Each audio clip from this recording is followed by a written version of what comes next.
कि ये लोग कितने हिपोक्रेट यानी दोगलापन के कितने शिकार हैं। एक कह रहा है मंच से पाकिस्तान आतंक फैला रहा है, हम उसका मुंह तोड़ देंगे। दूसरा कह रहा है कि आतंकवाद का कोई देश नहीं होता। हम लोग, हम नहीं, पूरा भारत, पूरा हिंदुस्तान ये शुरू से कहता आया कि आतंक का कोई धर्म नहीं होता। यही कहते थे ना हेमंत भाई हम लोग, आतंक का कोई धर्म नहीं होता।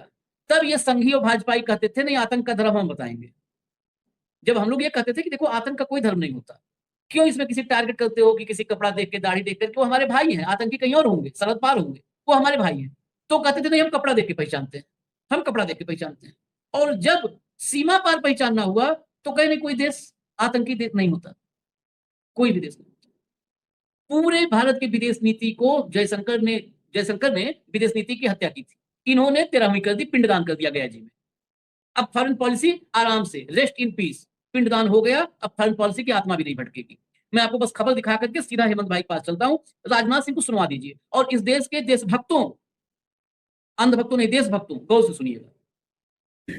हमें यह नहीं भूलना चाहिए कि आतंकवाद का न कोई देश होता है और न कोई धर्म। टेररिज्म और इनोसेंट ह्यूमैनिटेरियन लॉस के लिए कोई भी वजह, चाहे वह वास्तविक हो या काल्पनिक, जायज नहीं है। एक्सेलेंसी, इस संदर्भ में यह हमें यह नहीं भूलना चाहिए कि आतंकवाद का न कोई देश होता है और न कोई धर्म। टेररिज्म और इनोसेंट ह्यूमैनिटेरियन लॉस के लिए कोई भी वजह, चाहे वह वास्तविक हो या काल्पनिक, जायज नहीं है। एक्सेलेंसी, हटा। ये जिस मौके पर बोले हैं वो भी बहुत गौर करने वाला है। ये विदेश में ब्लंडर किया है। एससीओ की मीटिंग थी, एससीओ मतलब संघाई सहयोग संगठन, चीन के सामने ये ब्लंडर हुआ है। एससीओ का मेंबर पाकिस्तान भी है, वहां पर ये ब्लंडर हुआ है। मोदी चुनावी जो गाड़ी है ना, पंचर कर दिया है। बहुत पंचर वाले करते थे ना, जाओ पंचर वहीं लगवाओ। अब पंचर वालों के पास इस गाड़ी में पंचर लगेगा? पंचर वालों तो आप लोग पहचानते हो ज्यादा। पूरी चुनावी गाड़ी जिसमें पाकिस्तान, आतंक, पाकिस्तान, उसके नाम पर इंडिया पोलराइजेशन, यही काम तो करते आए जीवन में। हेमंत भाई, एक हेडलाइन और दिखाऊंगा, तत्काल आपके पास आएंगे। लाइए जरा हिंदी हेडलाइन लाइए। राजनाथ बोले ऑपरेशन सिंदूर अपनी मर्जी से रोका, न्यूक्लियर हमले से हम नहीं डरे, भारत आईटी का हब जबकि पाकिस्तान इंटरनेशनल टेररिज्म का सेंटर है। ये हिंदी में आगे पूरा नहीं आया है तो अंग्रेजी वाला दिखा दीजिए। अगली हेडलाइन लाइए, फाइनेंशियल एक्सप्रेस की हेडलाइन लाइए। Rajnath Singh calls Pakistan epicentre of international terrorism, यानी अंतरराष्ट्रीय आतंकवाद का केंद्र है। Says operation Sindoor was stopped voluntarily. अंतरराष्ट्रीय आतंकवाद का एपी सेंटर है, केंद्र है। किर्गिस्तान में चीन के सामने, पाकिस्तान के सामने कह के आए कि आतंकवाद का, बहुत लोग कंफ्यूज होंगे कि ये दोनों हेडलाइन में, ये दोनों अलग अलग जगह की है। थीसिस तो समझिए कि भाजपा है क्या। जब विदेश में गए, जहां पर आपका स्टैंड फर्म एंड क्लियर होना चाहिए था, वहां पर आपने क्या कहा कि किसी आतंक का कोई धर्म और कोई देश नहीं होता, यानी आतंकवाद का पाकिस्तान से आप लेना देना नहीं कर सकते हो। पाकिस्तान के माथे पे आतंकी कंट्री आप नहीं चस्पा कर सकते हो, आतंक का देश से लेना देना नहीं। भारत में जब घर में लौट के आए, जहां पर राजनीति करनी है, जहां कपड़े देख के पहचानना है, वहां पर क्या कहे, अंतरराष्ट्रीय आतंकवाद का एपी सेंटर है। भारत में आकर के वहां से लौट के आए तो अंतरराष्ट्रीय आतंकवाद का एपी सेंटर। ये भी क्यों बोला? क्योंकि कांग्रेस ने कल से दौड़ा लिया था, जम के दौड़ा लिया था। आप कांग्रेस के हैंडल पर चले जाएंगे, कांग्रेस लगातार इस समय मोदी और शाह को छोड़ करके इन्हीं हिसाब किताब में लगी है कि इस आदमी ने पाकिस्तान को क्लीन चिट दे दिया। तो ये तत्काल जो है वहां से आए और यहाँ पे लोकल कार्यक्रम में गए और वहां कहे कि अंतरराष्ट्रीय आतंकवाद का एपी सेंटर है। बताओ हेमंत भाई, ये सब ट्रंप से मुकाबला कर रहे हैं क्या इस मामले में? आशीष जी नमस्कार, आपको सारे दर्शक साथियों को भी। भाई मैं तो आपको 12 साल से एक बात कह रहा हूं, आप मेरी बात मानते नहीं। आज तक मोदी जी ने और राजनाथ ने भारत से बाहर कब पाकिस्तान को आतंकवाद का केंद्र बताया है? मुझे एक घटना तो बता दीजिए, एक घटना। पाकिस्तान, कपड़े, पंचर, ये सारी की सारी चीजें भारत के लिए है। वोट भारत में मिल रहे हैं, बाहर वोट नहीं मिलते। तो वोट के जुगाड़ के लिए पाकिस्तान जरूरी है भारत के अंदर। तो विदेश में जाके तो हम युद्ध के देश थोड़ी, विदेश में तो हम बुद्ध के देश। आप समझिए, आप डंकापति की बातों को याद रखा कीजिए आशीष भाई। बेसिकली एक चीज आपको देखनी पड़ेगी, इसमें कुछ भी नया नहीं, ये करते हैं भाई। ये अभी 2 दिन पहले आपने डंका बजाया था, देखा नहीं किस तरीके से राम माधव ने कितनी क्रांतिकारी बातें कही थी, और 2 घंटे बाद सारों के लिए सॉरी फील करके पार हो गया। उसको पता नहीं कि डंकापति उसे कभी दिल से माफ नहीं करेंगे। आपने राजनाथ सिंह की बात की कि कांग्रेस उसको दौड़ाए हुए है। अरे भाई साहब, वो तो पहले ही दौड़ाया है, उसको क्या ही दौड़ाओगे? हैं? आप बताइए मुझे, कैसे कैसे लोग उत्तर प्रदेश में मंत्री हैं और राजनाथ सिंह की एक इच्छा है कि मेरे रहते रहते बेटे को कोई बढ़िया सा सेटलमेंट हो जाए। वो नहीं हुआ है तो दौड़ा ही रखा है उसको, कांग्रेस ने भी दौड़ा रखा है और भाजपा ने भी दौड़ा रखा है। आपने बात की वीडियो की, इन सारी चीजों की। ये जो वीडियो आपने दिखाया ये परसों का है, और इसमें राजनाथ सिंह की जो उलटबाजी जिसको आप कहते हो ना, वो बिल्कुल स्पष्ट है। वो राजनाथ सिंह नहीं बोल रहे, वो संघ बोल रहा है, वो एनजीओ, उसकी कोचिंग बोल रही है, जो 100 साल से कमरे के पीछे सिखाते हैं। नमस्ते सदावत से करने के बाद जब गुरु दक्षिण डालते हो ना, उसके बाद ऐसी क्रांतिकारी बातें सिखाई जाती है, आपको मुझे पता नहीं। तो उन्होंने 2 दिन पहले बिश्केक में क्या कहा था, एससीओ की मीटिंग थी, जैसा आपने कहा, शंघाई कोऑपरेशन ऑर्गेनाइजेशन। आतंकवाद का कोई देश और धर्म नहीं होता, कोट आपने दिखा दिया। यही बात डॉक्टर मनमोहन सिंह ने कही थी, और पूरी दुनिया में प्रचलित है भी कि आतंकवादी कोई भी हो सकता है, उसमें धर्म कहां से आ गया बीच में, ऐसा है। लेकिन तब वो सारे के सारे देश विरोधी हो गए थे, पाकिस्तान प्रेमी हो गए थे, सारी चीजें हो गई थी। महोदय ने ये इसलिए कहा कि वहां चीन भी था और पाकिस्तान भी था, फिर ठीक ज्ञान देना था वहां पे। सुना नहीं आपने जब जाकर के क्या बता के आए थे पुतिन को कि युद्ध का समय नहीं बुद्ध का समय है। तो इस तरह की चीजें इनको बहुत सिखाई जाती है, ये तुकबंदी, ये फला। एक दिन बाद आज दिल्ली में बोल रहे थे, क्या बोले, पाकिस्तान आतंकवाद का अंतरराष्ट्रीय मरकज है, एपिसेंटर। शब्द देखिए, एपिसेंटर। भारत आईटी का और वो एपिसेंटर का। तो आईटी वालों के जोड़े बंद बंद के रोज आ रहे इंडिया के अंदर, रोक लो ना तुम जाके। है 1 लाख रुपए H1B वीजा की फीस है अमेरिका में जाने के लिए। ठीक, आज तक मोदी जी ने चर्चा की है ट्रंप से, माई फ्रेंड है, करिए कभी कोई बात। $1 लाख कौन कंपनी देगी? जयशंकर रोज वही बैठा रहता है, उसने कभी कोई बात की, कोई स्टेटमेंट आई हो? तो गलती होगी राम माधव से, उसको कहना चाहिए था, देखो आपने हमारे H1B की फीस 1 लाख करी, हमने तब भी नहीं बोले।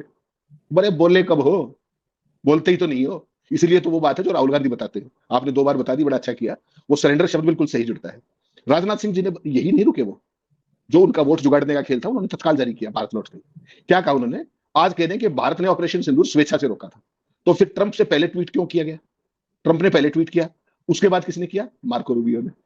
मैंने सारे भेज दिया आज आपको दिखाने के लिए, सबूत के दिखाई साथ बात देते हैं, करते हैं। आप लोग जो दिखा देते हैं, बस 1 मिनट के लिए दिखा देते हैं ताकि मतलब तसल्ली रहे, दर्शकों के लिए ही हम सब कर रहे हैं ना। दिखाइए, नीचे बंद कर दीजिए पीली वाली पट्टी। Operation Sindoor was our choice, not our limit. Defence ministers turns message to Pakistan. आगे चलिए, अगला लाइए। We did not fall for nuclear bluff. Rajnath Singh slams Pakistan, explains why operation Sindoor was halted. हम न्यूक्लियर ब्लफ से, अमेरिका जो पाकिस्तान का था, उससे हम नहीं घबराए। हमने जो है ऑपरेशन सिंदूर क्यों जो है रोका, वो एक्सप्लेन कर दिया राजनाथ सिंह ने। अभी क्या एक्सप्लेन किया है आगे चर्चा में हेमंत भाई बताएंगे। जरा अब इसके बाद जो बचा हुआ है वो भी ले आइए, रूबियो को और ट्रंप को। ये सेक्रेटरी रूबियो है, नीचे अभी सबसे लास्ट में आप तारीख और टाइम देखिएगा। Over the past 48 hours, Vice President J.D. Vance and I have engaged with senior Indian and Pakistani officials, including Prime Minister Narendra Modi and Shehbaz Sharif, External Affairs Minister Subramanyam Jaishankar, and Chief of Army Staff Asim Munir, and National Security Advisor Ajit Doval and Asim Malik. अब नीचे देखिए, I am pleased to announce the government of India and Pakistan have agreed to an immediate ceasefire to start talks on a broad set of issues at a neutral site. We commend Prime Minister Modi and Sharif on their wisdom, prudence, and statesmanship in choosing the path of peace. नीचे जाइए, main महत्वपूर्ण यह सबसे महत्वपूर्ण नीचे 10/5/2025 शाम 5:37 5:37 पर ये ऐलान सीज फायर का कहां से हुआ? मार्को रूबियो के पास से। उससे पहले 5:34 का टाइम शायद था जब ट्रंप ने पोस्ट किया था। ट्रंप का पोस्ट वाला दिखा दीजिए पोर्शन, उसमें टाइम हो ना हो लेकिन पोस्ट तो दिखाई दीजिए ट्रंप ने क्या किया था। 5:37 के भी पहले, 37 पर हो, उससे पहले Trump's truth social post announcing the cease fire 10 May 2025 after a long night of talks mediated by the United States. I am pleased to announce that India and Pakistan have agreed to a full and immediate ceasefire. Congratulations to both countries on using common sense and great intelligence. Thank you for your attention to this matter. ये Trump की post थी। इसके बाद अगर आपको देखना हो तो जयशंकर वाली भी लगी है, उसका भी जयशंकर वाली पोस्ट का टाइम दिखा दो। बाकी तो पाकिस्तान और भारत की सहमति क्या हुई, टाइम दिखा दो। देखो भैया 10/5/2025 6:10 पर 6:10 पर। अब हटा दो। यही सीधा सवाल तब से आज तक कायम है, आज तक कायम है कि भारत और पाकिस्तान ने मिलकर सीज फायर किया। ये रूबियो और ट्रंप को किसने कहा कि हमने फाइनल कर लिया है और ताऊ आप ट्वीट कर दो? ये किसने कहा? हम तो ये मानते हैं कि भारत पाकिस्तान ने किया था। मैं मान लेता हूं हेमंत भाई कि भारत पाकिस्तान ने आपस में, तो हमने आपस में तय किया, तो फिर ताऊ को किसने कहा कि ताऊ आप ट्वीट करो, हमने फाइनल कर लिया, अब आप ट्वीट करो? आशीष भाई सवाल ये है ही नहीं। 5:30 ट्वीट किया ट्रंप ने एक्स पे, ट्रूथ सोशल पे, वो रिकॉर्ड मेंटेन नहीं करते इसलिए ट्रूथ पे वो नहीं मिला। वो फिर उसके बाद मैंने ये वहां से निकाला दूसरी जगह से खबर में से। 5:30 ट्रंप ने किया, 5:37 पे श्रीमान मार्को रूबियो ने किया। दोनों की भाषा देखिए। We are please to announce the cease fire. We are please to announce. What do you mean? आप 56 इंची हो, है 56 इंची हो आप? They are please to announce what the hell you are doing here. वहीं चले जाओ ना।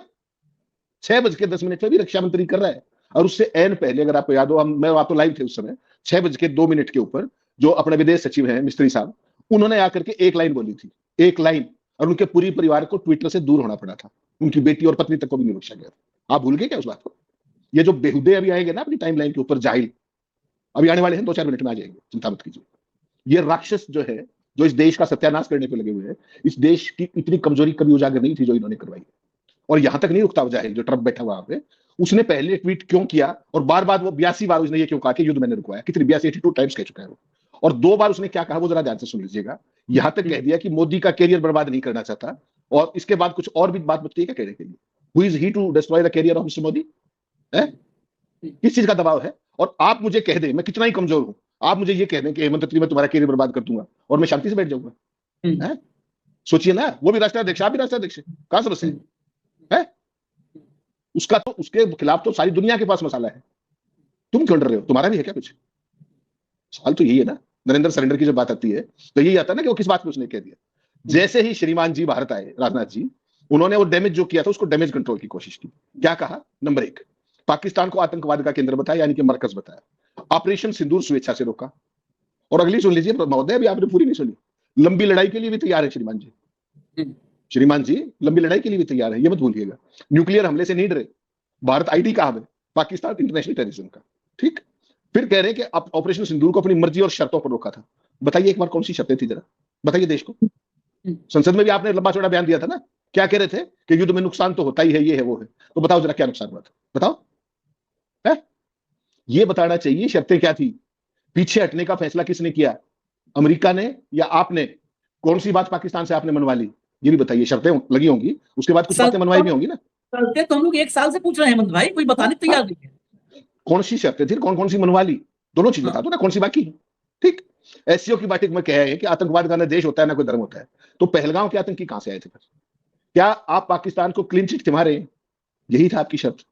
यह भी स्पष्ट करो कि ऑपरेशन रोकने का ऐलान आपने क्यों नहीं किया, प्रधानमंत्री ने क्यों नहीं किया, ट्रंप और मार्को रूबियो ने कैसे किया? इसका जवाब है आपके पास। ये 2 जवाब दे दीजिए। तो आशीष भाई, मैं तो आपको 12 साल से कह रहा हूं भाई, जिस दिन से सरकार में आए हैं, एक रेफरेंस मुझे, केवल एक रेफरेंस भारत से बात ये बता दीजिए, एक, और डॉक्टर मनमोहन सिंह के 1000 निकाल लीजिए, 1000।